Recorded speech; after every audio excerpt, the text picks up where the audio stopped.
Mr. King? Judge, on scheduling, Yes. our next witness, this has gone considerably faster than I anticipated. Oh, this that's good morning. news. And so our next witness is Dr. Raquel Gur. I have for Dr. Gur, I've given to Mr. Brauchler on Friday a series of demonstrative exhibits, which again I don't intend to introduce, but would like to show during her testimony to help her to explain her testimony to the jury. I understand that he has some objections. I have a copy for the court, if I may approach, so that you can review them over the break, if you Okay, wish. sure.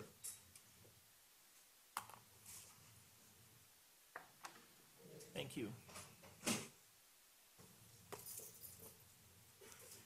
And Mr. Brauchler, which specific slides do you object to?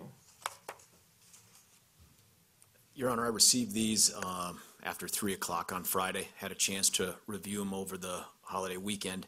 I think, did you mean Thursday or Friday? No, Friday, Friday, Your okay. Honor. And I can't find, and I asked Mr. King if there was clarification to provide it to me. I can't find anywhere in discovery where any of these slides exist. Now, maybe Mr. King found them and he just has not yet told me about them, but unlike the demonstratives that were untimely provided for Dr. Hanlon's testimony, which included information that was contained within his report and something they called an addendum, there's nothing like this for Dr. Gur. I've never seen these images before, these graphs. There are citations to studies, articles, authors. This is all a matter of first impression for us, Your Honor, and I think it's inappropriate. Even if it's not going to be admitted as evidence, it's going to be treated as evidence by this jury and given significant weight when it's put up on the screen for them.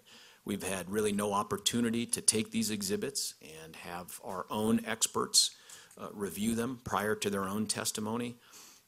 There's prejudice here, Your Honor, and it can't be cured by saying take an extra 5 or 10 minutes to do it. If Dr. Gur intends on testifying about some of these concepts, that's one thing, but to put them up on the screen and show them to the jury judge, these aren't contained in her opinions, and it goes well beyond the information that's been provided to us. All right, Mr. King. Well, Judge, it's kind of interesting that counsel objected to the demonstrative exhibits for Dr. Hanlon and now says that because these are different than the ones for Dr. Hanlon, he objects to these.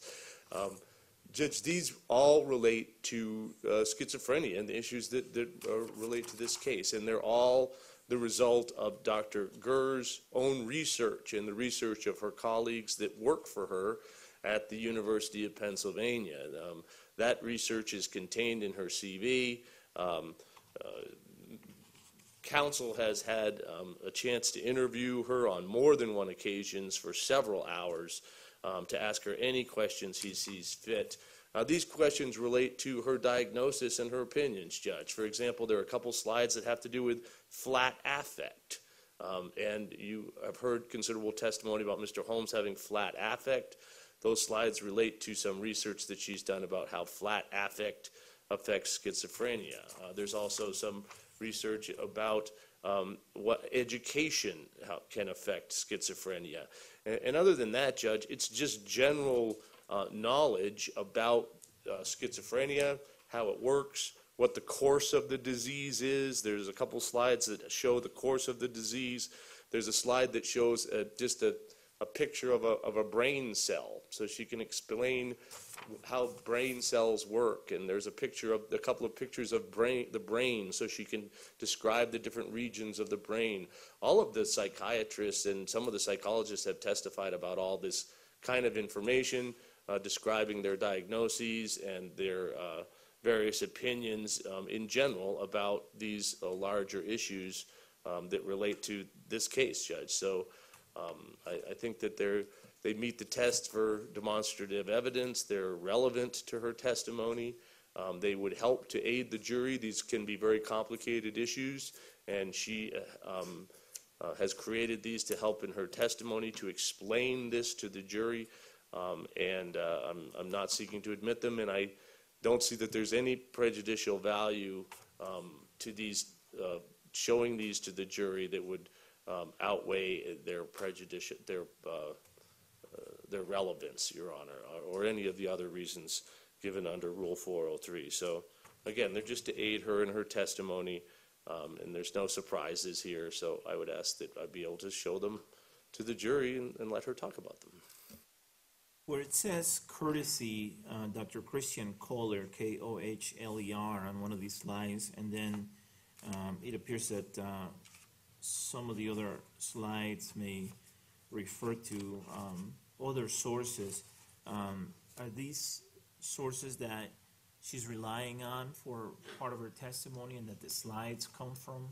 They are, Your Honor, and they're also, just for the court, not that it's necessary, but for the court's information, they're all people who work for her in her program doing research for her in this area. So they're all slides that come from her research. All right. Mr. Brauchler, I'll give you the last word since you're the one objecting.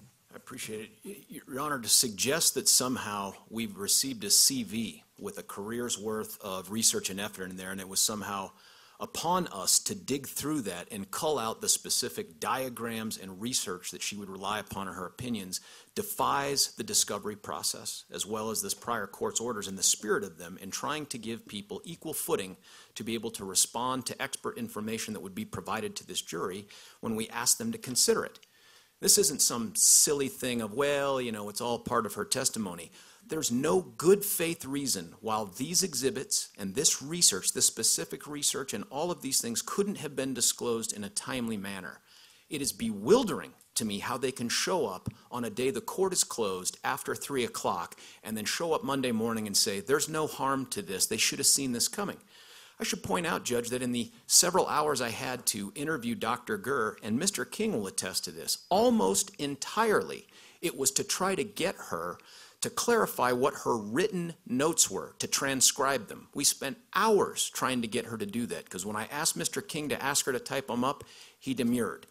So the idea that I could have asked her about these things, had I known about them, perhaps I could have. Perhaps I could have given them to Drs. Reed, Drs. Messner, Dr. Resnick, anybody to provide us with some way to now cross-examine her on this information, these studies. I don't have that today. This is a complete and utter surprise for which I am unprepared to cross-examine her on these things.